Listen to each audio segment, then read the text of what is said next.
So today we're working on replacing the upper control arms on the 2004 Ram 1500. The upper ball joint on the driver's side is completely hooped. It's just rattling down the road as every little pothole I can hear tick tick tick tick tick tick tick. So at first I thought it was you know, a shock or other things, but nope, it's the ball joint is playing around in the top there. So I went down to the local auto parts store, and this is what they had on the shelf. These are MevoTech TTX Extreme, Terrain Tough Extreme. The part number that they gave me for the old Dodge, that's it there. It's the same for both sides. Inside the box, the control arm is in this really nice bag. There's a really good protective cup over the ball joint and boot to protect it from damage during transport. And once it's installed, here's what she looks like. I'm not going to bother filming the install. It's pretty simple. Take off that bolt, take off that bolt, take off the ball joint bolt here, and the old control arm comes out, and the new control arm goes in. Of course, you're going to support the truck with jacks and jack stands, like I have going on this side. So support as close to the wheel as you can. Okay, pull the wheel off, put a jack stand in for safety. Here's what we have. Take the bolt out, take the bolt out, take the ball joint bolt out. Basically loosen this nut and then wrap it a couple times with a hammer, and she'll pop loose. This joint, I'll show you when I get it out, but the ball inside there it's moving around. It's pretty much gone. Original arm, 250,000 kilometers. I think that's pretty darn good. All right, so the original arms are actually aluminum, as is the knuckle. These new TTX control arms are steel, so obviously it's much heavier. The ball joint is a much larger diameter than the original. All right, and it's got a really nice tough boot on there. So that's what I'm in the process of doing. I've already got everything loose here. I'm ready to pull those bolts out. Okay. Oh, before you pull those or loosen those bolts off, make sure you mark with paint the original location, so your wheel alignment isn't too far out. After this is complete, you're gonna have to go for wheel alignment anyway, but you know, if you mark it first, mark the old one first, put the new one in the exact same spot, you're gonna be close. It'll be drivable without you know, ripping your tires off in the first 20, 30, 40 kilometers from being too far out. Okay, so I'm just gonna finish taking this out, and then I will show you how bad this joint is. Okay, out with the old. Really easy. Pull those joint bolts, out she comes. Make sure you support your knuckle there so that you don't damage your brake lines and stuff. But it has the lower ball joint in there right now, and I just put a clamp. It's not even holding tight, it's just keeping it in place there. Here's the old one. I don't know if you can hear this.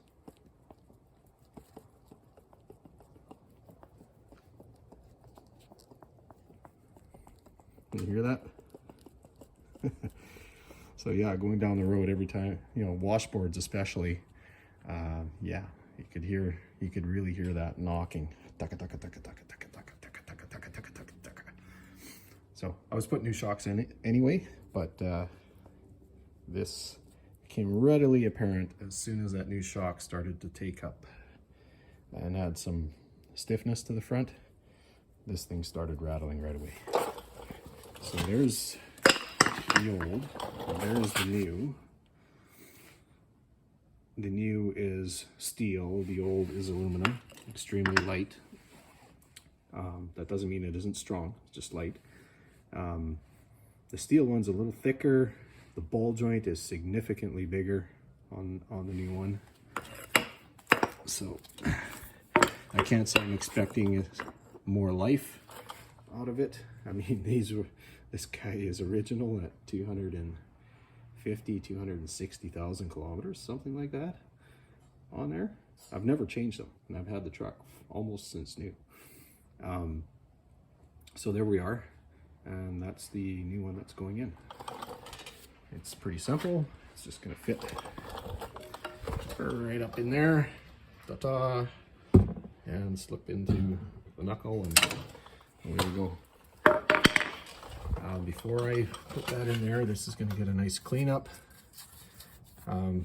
This is the surface that the boot of the ball joint rides on. That needs to be clean, and that needs to be lightly greased. Not the hole, no grease in the hole. The hole has to be dry, but lightly greased along the top here, so that when the wheel is turning, that boot can slide on the grease on the knuckle. If you put that all together dry, and I hear folks complaining about this, is their boots don't last. The boots tear right away. Well, put it together dry, that boot isn't allowed to rotate on top of here, and of course it sticks and it tears the boot. So make sure this is super clean and put a layer of grease on that surface before you put it together, because this part of the boot right here needs to be able to slide and rotate on top of that knuckle. Okay, that's a little tip for you.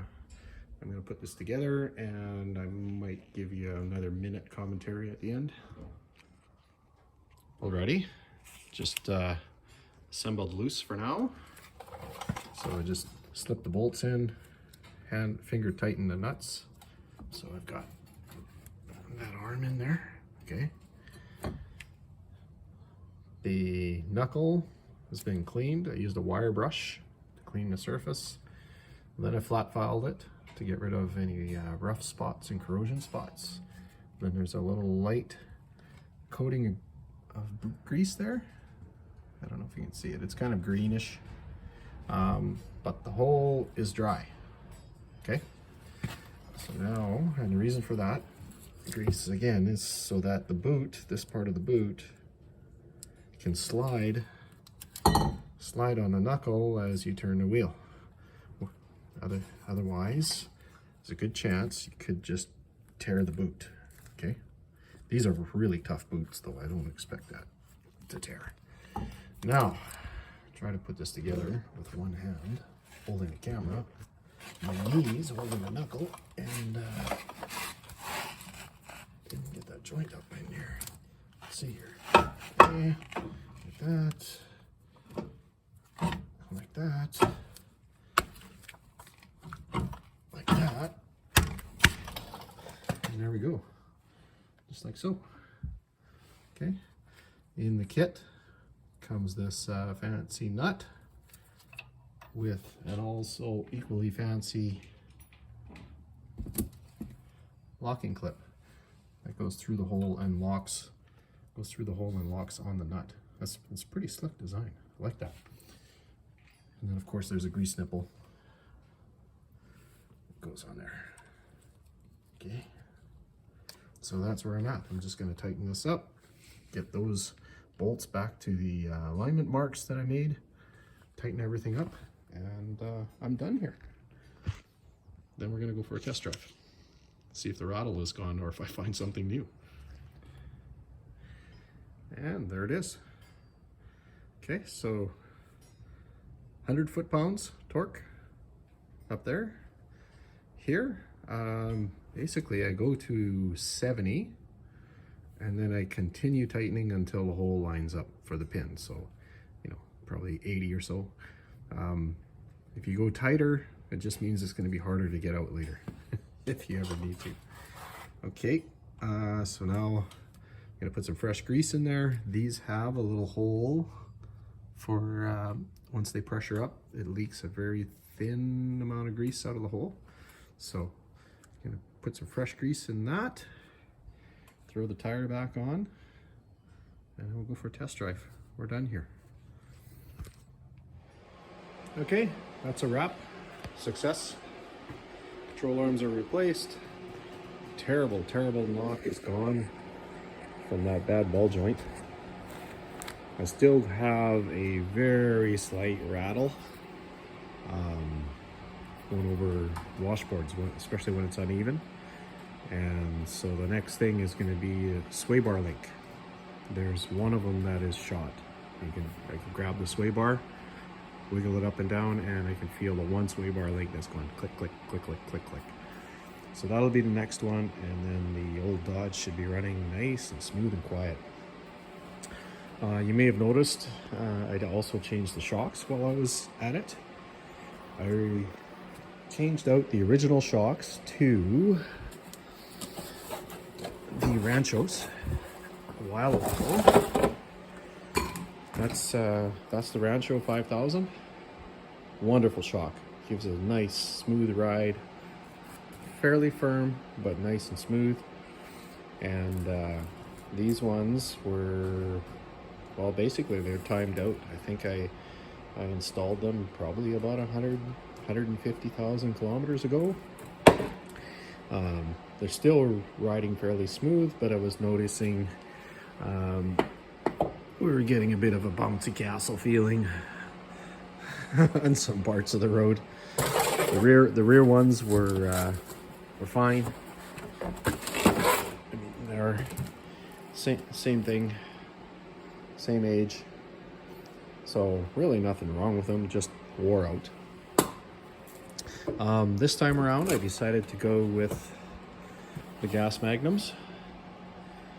And the reason I picked the gas magnums over going with the 5000s again is I'm now using the truck for some heavier duty stuff, a lot more hauling, heavy towing, that kind of thing. And so I decided to go with the magnums, which are quite a bit firmer than the 5000s. 5000s are nice to smooth your ride out, soak up all the bumps, beautiful shock. But I noticed they're working pretty hard when I've got a heavy load in the box or the trailer is loaded completely up. So I went with the gas magnums. Just completed the test drive, and yeah, they're nice. They're firm. The truck is planted. Every bump it basically soaks the bump first, and then the rebound is really slow. It's a really heavy rebound. So if you hit a bunch of successive bumps, it's going to get firm, and then really hard. But, you know, if you're kind of coasting over normal roadways, these guys are pretty good. So that's a wrap. The only thing I'm going to come back at on the old Dodge is sway bar link. I'm gonna replace them both, and I'll replace the bushings too. And yeah, then she should be a smooth carpet ride.